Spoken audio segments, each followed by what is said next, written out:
tonight we talked about the embrace. And if you cheat any of this, if you try to escape through this and think, oh, that part's not important, something's going to backlash. It's like, trying to stop at a stoplight without hitting the brakes. Something's going to happen that goes wrong. So all of our frame, our connection here, that this is tone, it's not steel. That I'm listening to the movements of my partner. That I'm moving with my partner. I'm even reflecting my spine. Can you see my spine moving? I'm overleading at this moment just to show you. None of this is frozen. So I'm now getting my connection from the loop with Joanne, like we talked about this evening. I roll out to the side. We land together. And this we land together kind of like we're dancing. Our feet hit the ground at the same time. We don't want this. We want us to be. Can you do that?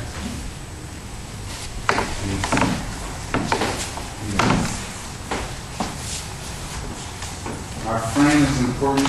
Our connection with our partner is rolled around a little bit to my right.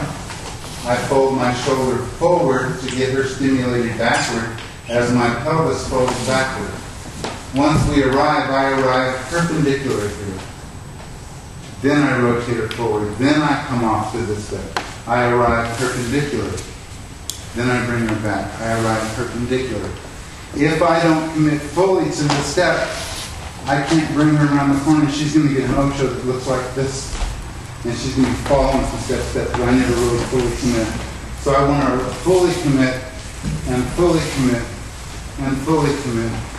And then with a little practice, we can take this in here longer. It's a very fun step to play with. But what I would like you to get out of this tonight is all of this is happening because of our frame communication. And our frame in this instance is the communication is coming from the loop. It comes up my spine, it comes to my collarbones. My collarbones stay pretty much the same shape. And then my information where I'm touching my partner through my arm, through my muscle, through my hand, all of this is communicating with my partner. And I'm dancing for the lady from the waist up, and I'm dancing for Rusty from the waist down.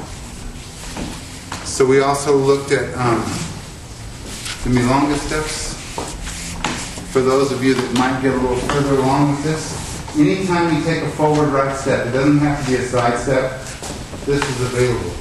If it happens on a forward step, there's a displacement. If the lady takes a slightly diagonal step while I take a forward step, which means my top would lead this, my bottom would lead this.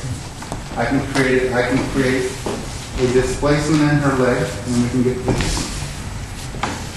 And this is derivative of the same exact element that we looked at tonight. So by leading her to my right, I step forward, and we can get a rear volcata. Forward, she goes to the right. Now this moment, I no longer have the fold to my right. I'm going forward, arriving on this leg. She comes around the corner, and then we walk off. So always covered in like this. And you all did absolutely wonderful. So practice for the next 15 minutes.